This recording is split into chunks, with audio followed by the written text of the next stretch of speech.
Hello and welcome, I'm Joshua Barnes and you're watching NewsX World. Let's first take a look at our top stories. Indian and Pakistani troops in Kashmir have exchanged fire as diplomatic tensions continue to rise following a devastating terrorist attack that killed 26 people in Pahalgam. President Trump says the country should settle the dispute one way or another. Meanwhile, US President Donald Trump says a Russia-Ukraine peace deal is very close following a talk between his envoy Steve Witkoff and Russian President Vladimir Putin. Ukrainian President Volodymyr Zelensky says real pressure on Russia is needed.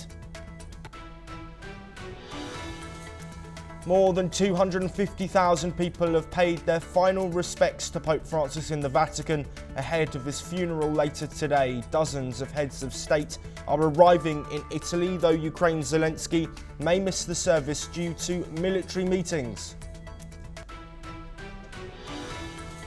Negotiations between the US and Iran will resume today over Tehran's advancing nuclear program. The meeting in Amman comes amid fears of escalation following threats of military action from Donald Trump.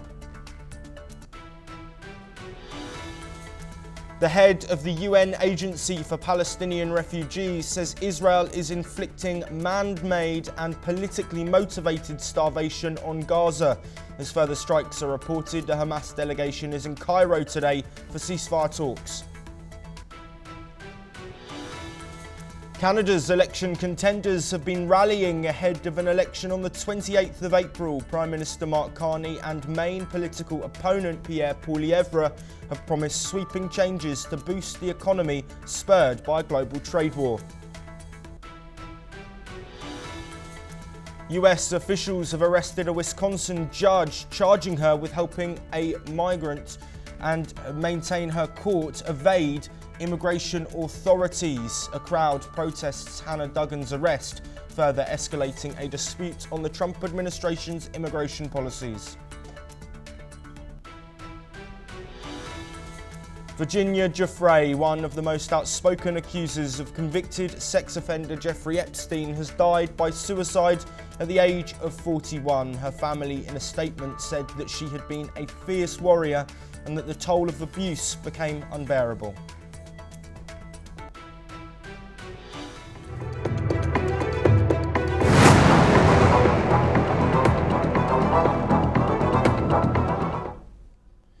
In the latest developments following the Pahalgam terror attack that claimed 26 lives, Indian security forces have intensified their crackdown on terrorists and their infrastructure in the Kashmir Valley. 7 residential houses linked to active terrorists have been demolished across Pulwama and Kulgam, Tral, Bajepara and Shopian. In Kulgam, the house of Zakir Ahmad Ghania, active since 2023, was destroyed with explosives in Mathalama.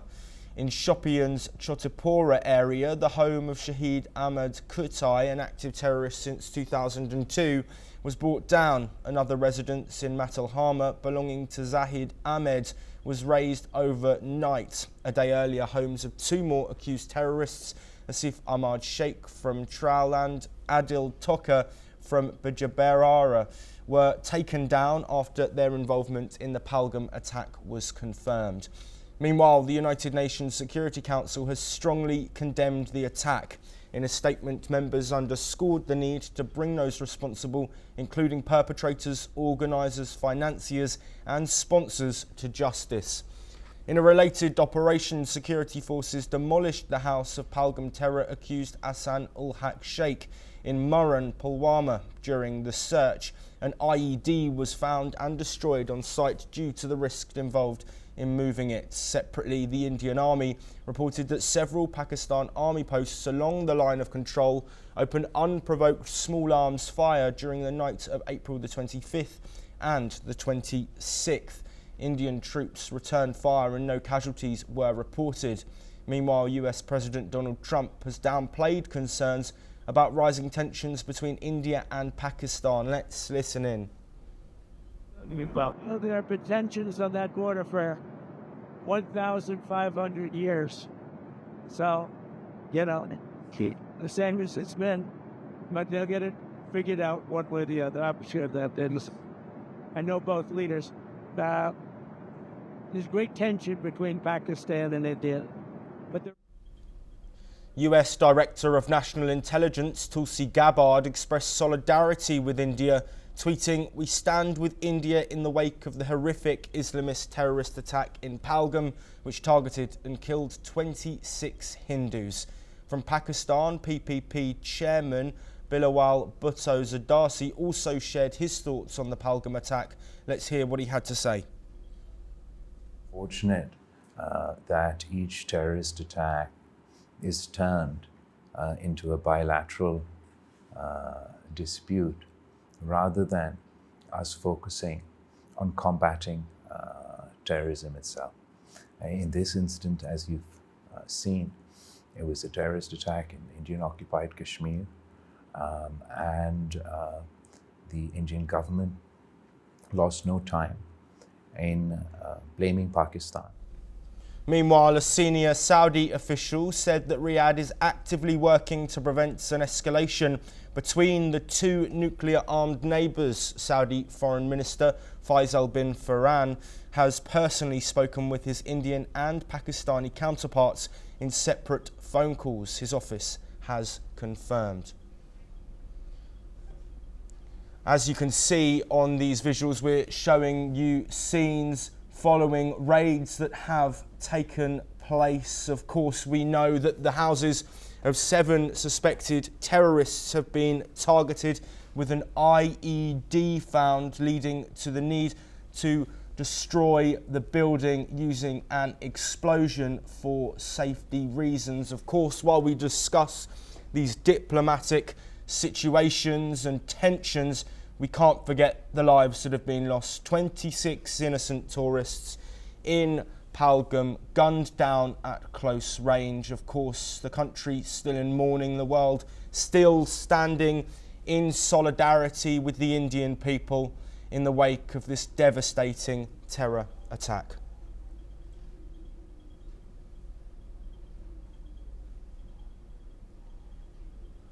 Moving on now, and the Vatican has closed public viewing of Pope Francis's coffin after more than 250,000 mourners paid their final respects over 3 solemn days. St. Peter's Basilica shut its doors at 7 p.m. local time ahead of a private sealing ceremony known as the rite of the closing of the coffin of the Roman Pontiff.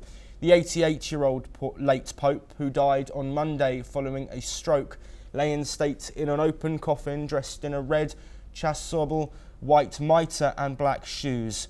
On Friday evening, crowds were cleared from St. Peter's Square as final preparations began for the funeral. Emergency responders and church officials remained on site. Pope Francis will be laid to rest on Saturday in a grand funeral mass with a turnout expected to reach 200,000. More than 160 foreign delegations will attend. World leaders including US President Donald Trump, French President Emmanuel Macron and UK Prime Minister Keir Starmer are already in Rome. Trump's visit marks his first foreign trip since returning to power. He landed in Rome on Friday with First Lady Melania. Meanwhile, Ukrainian President Volodymyr Zelensky says military meetings in Kyiv may prevent him from attending, but he says his country will be represented. In Cuba, President Diaz-Canel and former leader Raul Castro signed a condolence book in Havana, recalling Francis's historic role in US-Cuba diplomacy. Known as the Pope of the Poor, Francis visited over 60 countries during his papacy and championed a more inclusive church. His funeral mass begins at 10 a.m. local time today in St. Peter's Square under tight security, including a no-fly zone and rooftop snipers. Moving on now, and US President Donald Trump says Russia and Ukraine are very close to a deal following a fresh round of Kremlin talks. Trump confirmed that his envoy Steve Witkoff met Russian President Vladimir Putin and described the meeting as pretty good. Here is what the US President has said. Trade deals are going very well. I think Russia and Ukraine, I think they're coming along, we hope. They're fragile. They just left the meeting. I haven't been briefed yet, but I hear a pretty good meeting. He added that most major points had been agreed upon and urged both sides to meet again at high levels to finish it off and stop the bloodshed now. The Kremlin also confirmed the talks, calling them constructive and very useful. Putin reportedly discussed the possibility of direct talks with Ukraine. However, Ukrainian President Volodymyr Zelensky firmly rejected any proposal that involves surrendering Crimea. Speaking in Kyiv, he declared Crimea belongs to Ukraine. Our position is unchanged. He emphasised that only the Ukrainian people can decide on territorial matters. Zelensky acknowledged Ukraine lacks the military strength to retake Crimea by force, but called for sanctions, economic pressure and diplomacy once a total ceasefire is in place. Here is what Zelensky said. Наша позиція, вона незмінна, тільки український народ має право вирішувати, які території є українськими. І Конституція України говорить, що всі тимчасово окуповані території, вони тимчасово окуповані. Вони всі належать Україні, українському народу. Україна не буде визнавати юридично будь-які тимчасово окуповані території. Well, joining us to discuss all of the latest developments in the ongoing Russia-Ukraine war is Professor Dr. Vasilin Ivanov-Popovsky, a professor and vice dean at the Jindal Global Law School, joining us from New Delhi. Professor Dr. Popovsky, thank you for joining us. Trump and the US seem optimistic over a peace deal, but without Ukraine at the negotiating table, how can any deal be close, as Trump has said? Yes, obviously, for Donald Trump, it's always important to emphasize some positive news. He promised to deliver a peace, and he tried to say that he's doing the best, and for that matter, he will always sound positive. When he say very close, it's actually not very close. The position remain where they are. If we listen to the Russians and the Ukrainians, the fact that Steve Witkoff went to Moscow and meet and shake hands and Putin, in fact, didn't make the peace closer. However, we can think of a change in the politics in the United States, because now, and they are demanding not a 30-day ceasefire, but unconditional and unlimited in-time ceasefire.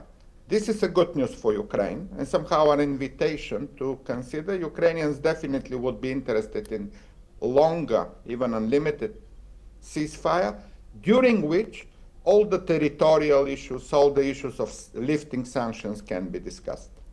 Yes, absolutely. Of course, the Kyiv mayor, Klitschko, said yesterday that Ukraine may need to temporarily concede territory in order to get a peace deal over the line. If that's not Crimea, what would that mean? Well, it's ambiguous, and there is also a language of de jure and de facto, if we see the US proposal brought to Moscow by Steve Witkoff. In fact, I would say nobody will reject the idea of kind of a de facto acknowledgement that these territories are under Russian occupation. It's a matter of fact. But recognizing Crimea de jure, which United States and Donald Trump is pushing, is obviously not on the table, and definitely Ukraine will reject that.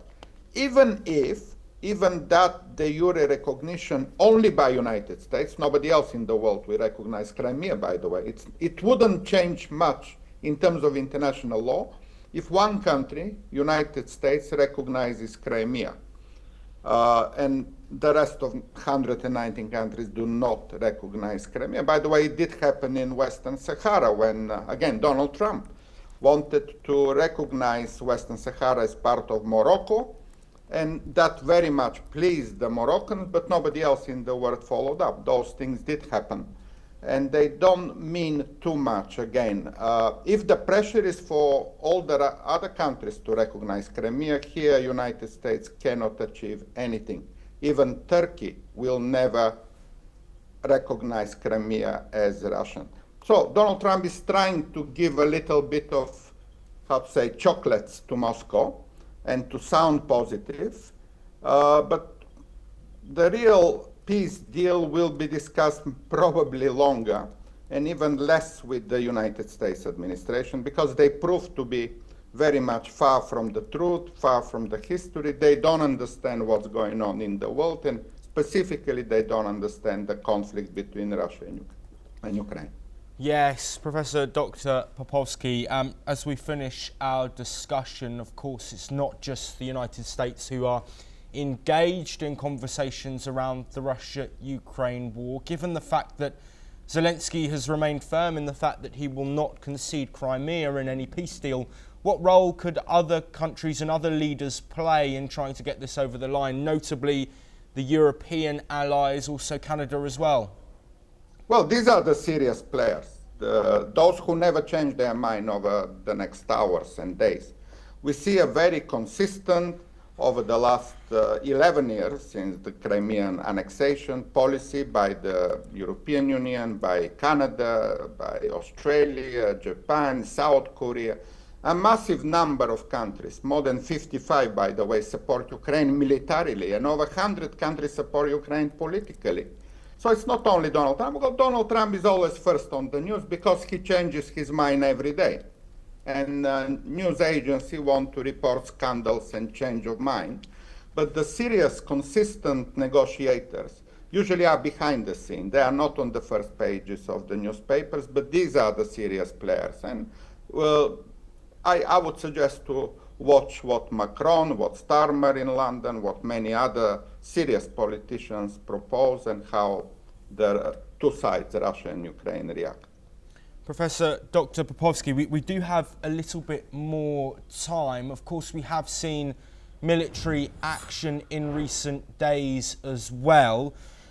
Given the fact that Donald Trump has repeatedly echoed the opinion that Zelensky is partly or completely to blame for this war, and given the fact that there have been reported Russian attacks on civilian infrastructure, where do you think he's getting this opinion from? And do you think this is more of an appeasement measure to make sure Russia stay in these conversations? Very difficult to judge what is in Donald Trump's mind. He wakes up in the morning with different ideas. He tweets all sorts of controversies. It's chaotic to follow even. I stopped following what Donald Trump says every day, by the way, because there is nonsense to follow that. The military attacks by Russia were serious, and a lot of civilians die, and that's what suggests that probably Russia is not ready for negotiations. Until Russia accepts a ceasefire, and hopefully a longer one, not only 30 days, there won't be any serious negotiations, any territorial issues, any discussions about lifting of the sanctions will not. And by the way, lifting of the sanctions, again, United States can lift some sanctions, but the rest of the world will not. And that will not be what Russia wants. A lot of the Russian assets are in Western banks, in Switzerland, in Britain, and other jurisdictions. So again, United States will face a very difficult task to persuade the rest of the world to do what Donald Trump is talking about, territorial concessions and lifting of the sanctions. So definitely it's a long process. There is a little hope here because finally we see the demand not to be 30-day ceasefire, rather to be unlimited and unconditional. Okay, let's put it this way. If Putin accepts that, that will be a serious progress and advancing a ceasefire during which all the other issues come on the table and they are discussed. I'm sure Ukrainians might have some concessions to make, but they cannot make those before Russia agree on long-term unconditional ceasefire. Yes, absolutely. Of course, these meetings that have been taking place between US and Russian officials have given optimism to parties involved in these ceasefire talks. But Zelensky has taken a different approach and has proposed sanctions. He's proposed economic measures. Do you think that's a likely outcome given the positivity that the US side are showing on these talks that they're having privately with Russia? In fact, sanctions already exist for a long time, much before Zelensky. They were imposed in 2014 after Crimea was annexed. And also, interestingly, there is a law in the United States adopted by the Congress in 2017 not to lift sanctions, and it is not only in Crimea and Russia, but also on Iran and North Korea. And only the Congress effectively can change that law. Now, Donald Trump can violate the law. He does it every day. He doesn't care about the Constitution, doesn't care about the laws of the United States. However, again, longer term, we can see a Congress in a couple of years reaffirming its own law accepted in 2017. Even if Donald Trump signed an executive order to lift the sanctions, this may change over the next 2 years. Again, I'm kind of cautious here to see much of a progress. So again, it's not Zelensky who demands sanctions. It is the majority of the world countries that imposed sanctions on Russia back in 2014, and none of those countries will recognize Crimea as a Russian territory. Donald Trump is talking, and those talks help because there is some dynamism here. We have some opportunity, let's put it this way, on the lower ranking officials between Russia and Ukraine to meet. And I will encourage those meetings face to face, which used to happen, by the way, in the beginning of the war in Istanbul and in Saudi Arabia. So some direct talk between Russian and Ukrainians are important. So for that matter, and for proposing a long-term ceasefire, I think the US administration may one day list some achievements and be recognized for that. Professor Dr. Veselin Ivanov-Popovsky, thank you ever so much for staying with us. We will, of course, bring you all of the updates from the ongoing Russia-Ukraine war as we get them. But we now move to the Middle East, and a senior Hamas official says a delegation led by Khalil al-Hayya has departed for Cairo for talks with Egyptian mediators. The meeting scheduled for today will focus on Hamas's position to end the ongoing war in Gaza. But the group has firmly reiterated that its weapons are not up for negotiation. This comes as efforts to reach a comprehensive ceasefire remain in a state of limbo, with Hamas rejecting partial deals and Israel continuing its military assault in northern Gaza. The Israeli army has issued fresh evacuation orders, warning residents in 3 neighbourhoods, Al-Turahman, Al-Jadidi and northeastern Zaytun, to move westward ahead of planned strikes. The military claims it's responding to renewed terrorist activity. Meanwhile, US President Donald Trump has said that he urged Israeli Prime Minister Benjamin Netanyahu to allow food and medicine into the devastated Gaza Strip. Trump says Netanyahu responded positively, but aid remains blocked with no deliveries since March the 2nd. Let's hear what Trump had to say. Into Gaza. When you spoke to Prime Minister Netanyahu the other day, did that come up at all about access and that community? No, Gaza came up, and I said, gotta be good to Gaza. Those people are suffering. We got to be good to Gaza. We're going to take care of that.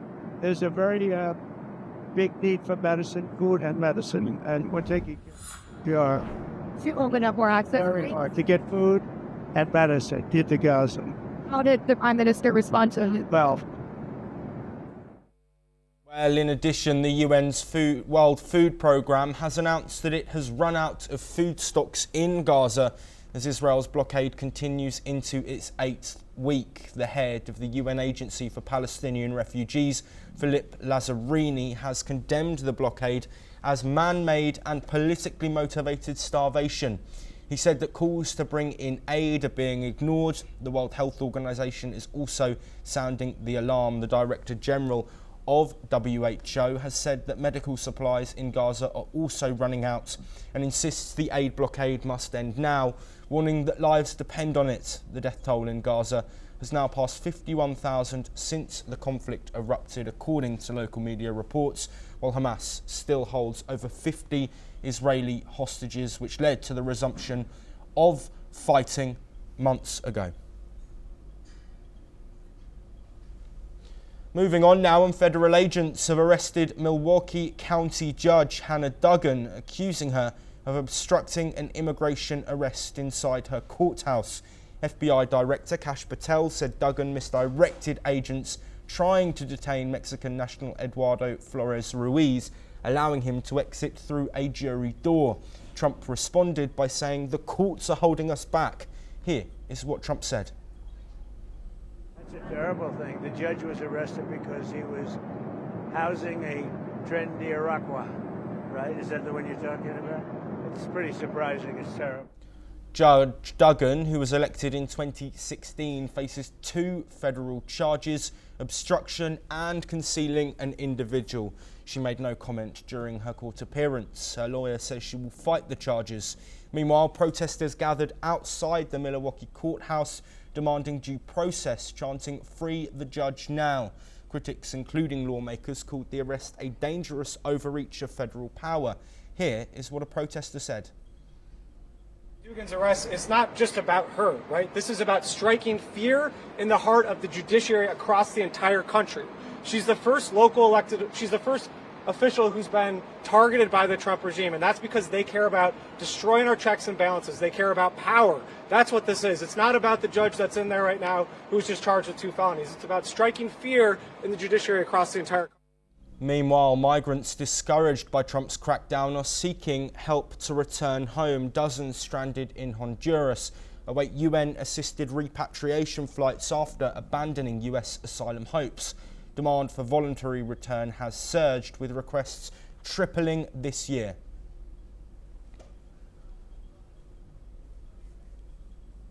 The United States and Iran are set to resume a 3rd round of technical and high-level nuclear talks in Oman today, following signs of progress in earlier discussions. Yesterday, Iran's delegation, led by Foreign Minister Abbas Araghchi, arrived in Muscat. He expressed cautious optimism, saying Iran is open to a deal as long as US demands remain practical. However, he warned that any unrealistic expectations from Washington could hinder progress. The US team is expected to be led by Middle East envoy Steve Witkoff. Meanwhile, Iran's Foreign Minister Abbas Araghchi attended a book fair in the Omani capital, where he signed copies of the Arabic translation of his book. Araghchi described the book as the result of his 40 years of experience in foreign policy. He said it includes personal accounts from various negotiations, including key moments from Iran's nuclear talks. President Trump, in an interview with Time magazine, reiterated that military action remains on the table if talks fail, but added he would prefer reaching a deal over taking military steps. At least 11 people were killed and 23 others injured after a drone strike by Sudan's Rapid Support Forces hit a displacement camp in River Nile state. The state governor confirmed the attack also knocked out the region's power station. For the 4th time, multiple missiles hit the camp, setting tents on fire. Medical officials said several children were among the wounded. Survivors scrambled to flee the site, loading belongings onto buses and as panic swept through the area. This latest strike is part of a broader escalation in the 2-year conflict. The Sudanese army has been trying to push the RSF out of central regions, while ground battles continue in Darfur and western Omdurman. According to media reports, the fighting has led to mass displacement and has crippled the nation's power grid, leaving millions in darkness for weeks. That is all that we have time for, but we will continue to bring you more of the latest breaking news from across the world.